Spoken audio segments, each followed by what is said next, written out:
Today's theme is freedom. And I have to start by asking, why do you want freedom? If you have it, if you're given freedom, what will you do with it? Usually, we think of freedom in terms of the freedom to make choices.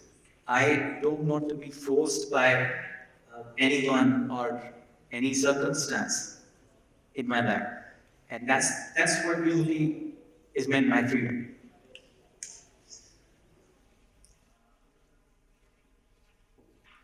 If you see what stops you from feeling free, yeah, what is it that stops you from feeling free? India has had a long tradition of spirituality, and the objective of the spiritual path is finding freedom. One of the very famous saints, Kabir, he says, the real king is someone who has no desires, who has no wants.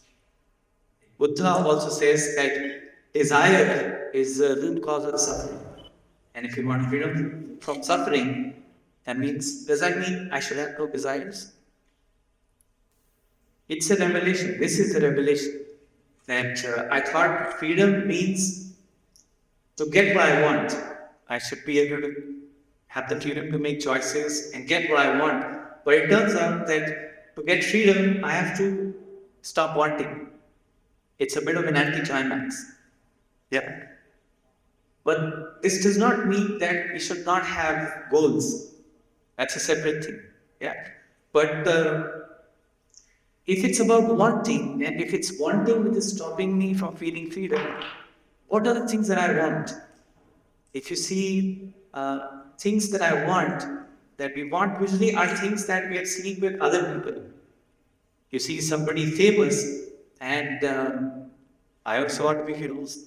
We see somebody with power or money, I also want money.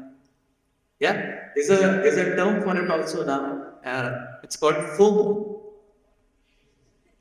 Well, if you cross out everything, all your desires that you have because of others, and you truly ask yourself, what is it that I want intrinsically? What are you left with?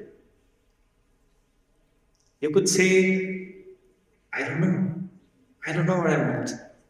Which is okay. It's okay not knowing. It's okay not knowing what you want. Or you could say, if I want freedom, the logical answer, the right answer is, I want nothing. But you can't force yourself to want nothing. It's a logical answer, but life is not logical. Yeah, life is not logical. So these were some of my thoughts growing up, but I found that this is not part of our school syllabus. We are not taught this at school. You just have to study your subjects and give the right answers. So neither at school and even at home, people are not interested to have these discussions, nor my friends. So if I have to learn maths, I go to maths teacher. To learn swimming, I go to a swimming coach.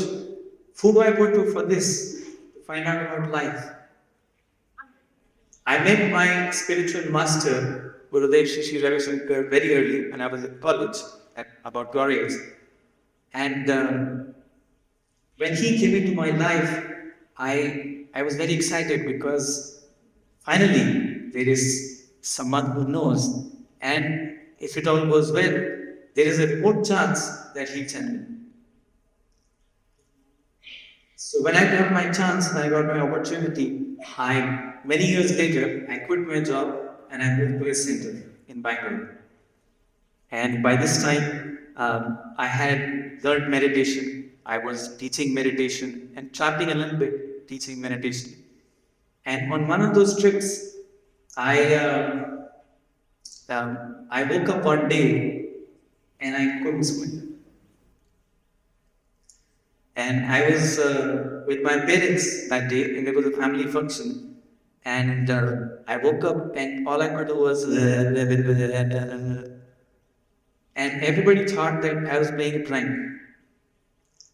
So guests are coming at home, and my mother is like, "Stop it! It's not fun. It's not funny. Stop it. People are so much worse. Stop it." But eventually, I was taken to the hospital, and on the way, they did a test, and they found that there is a small hemorrhage in the brain. And I was taken to the hospital, and I was waiting for the doctor, lying on the stretcher, looking at the ceiling. And I thought, what's the worst that the doctor can come and tell me? And what if he comes and says that you have only a few days or a few weeks or months to live? Will I take it? Can I take it? But the doctor came and he said, there's some bleeding in your brain and we can't run tests, so come back in a month. And I said, okay. So I went back home, but I thought that he could still tell me the same thing a month later. So I want to be ready. I want to be ready. So as I was waiting at home, I thought, is it today? What if today is the last day? And it's a stroke we're talking about, and in a stroke, people go like that. They can go in seconds. So I said, is it today? I'm ready. Let's go. So one side effect of living like that is you lose your ability to get bored. Because you don't know what's going to happen, and it could happen anytime. I can't get bored. And just waiting. Just waiting. And another side effect when you're waiting, literally waiting to die, is that that's the end. I realized that was the end of all my problems. Because all of my problems were about this world, and I'm about to say goodbye, so goodbye problems also. Yep. My mom had problems. The maid hasn't come. The second time this week, how could she do this? And I looked at my mom and said to myself, that's not a problem really. Yeah? So in the face of death makes everything irrelevant, including all your problems. Another thing that happened was, usually, our mind has this tendency to either go in the future or in the past. But when you're in this situation, there is no future. You don't know what's going to happen. Yeah? So there's no future. Where does the mind go? Goes to the past. So I ended up my mind relived my whole life over and over and over so many times. And it was in such vivid detail. I really did not expect that I would have remembered so many things about my life. But they all popped up, those memories, they flooded. And for many events that I remembered, many incidents that I remembered, I look back at them with regret.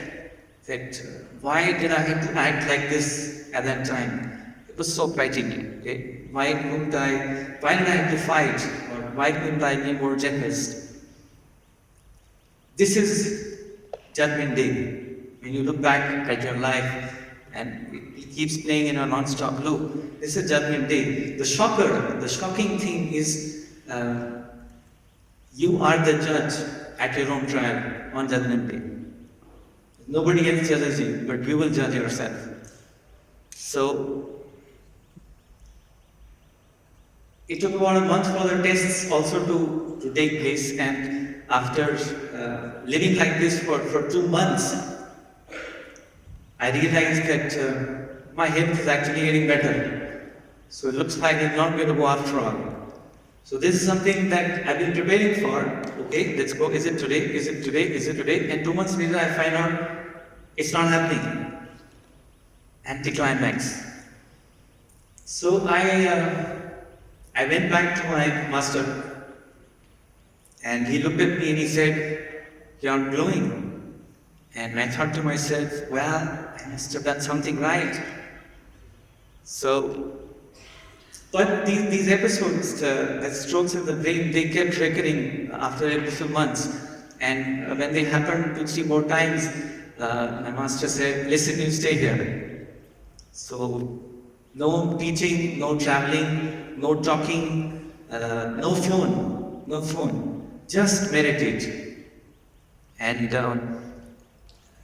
they sound like these conditions, they sound like restrictions, but I welcome them. I said, what's the bad news? This is the good part.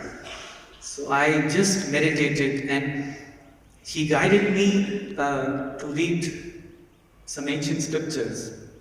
And because guess what they were about? Freedom. That was the whole subject of those scriptures, how to find freedom. And because I was reading with him in his presence, reading to him, I didn't want to read that book mechanically. I didn't want to read it mechanically. So I want to understand every line so I can pause in the right places and I can put emphasis in the right places. And it was mind blowing. So I did it many times over and over. And little by little, I began to understand what they were saying. Mind blowing. It's life changing. But while the knowledge in those books is very profound and very deep, books cannot give you freedom. You still need guidance. Yeah. And now I'm with my master, and this question that I've always had in my life, to get knowledge from your master, you have to wait for the right moment, find the right words, the right environment, and hope that he gives you an answer that you can digest. So the question was, what is freedom? And how do you get it? You know what he said? He said, those who know don't tell, and those who tell don't know. Anticlimax again.